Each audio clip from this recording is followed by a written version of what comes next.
Oh, yan. Ito, hindi to fake news ha. Ang ibig ko sabihin, pag in-endorse ni PBBM, ito si Ma'am Lady, sigurado mananalo yan. Bakit? Gaano ba kadami sumusuporta kay PBBM? Gaano ba kadami sumusuporta kay Ma'am Lady? Oo, hindi pa na-endorse yan kasi malayo pa naman yung eleksyon, sabi nung dalawa. Pupunta ba naman si PBBM kung ang pinag-uusapan is about sa proyekto lang? May mga politika yan. Siyempre, may mga sekreto yung usapan na hindi naman kailangan ilabas. What if? Mga didi sa bobo what if kung i-endorse ni PBBM si Ma'am Leni?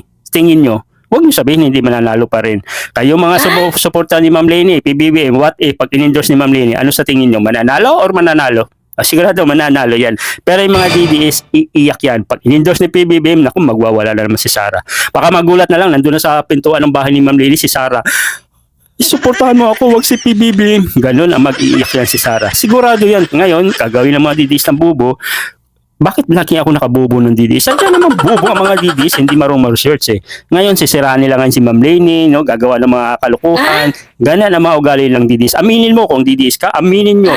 Gumagawa kayo ng puro fake news. Magbabanta kayo sa mga content creator, vlogger o yung politiko. Ganyan ang utak nyo. Utak kriminal. Mana kayo sa amo nyong nandun sa dahig na bubulok sa kulungan. Utak kriminal ang mga DDS at mga Duterte supporters. Aminin!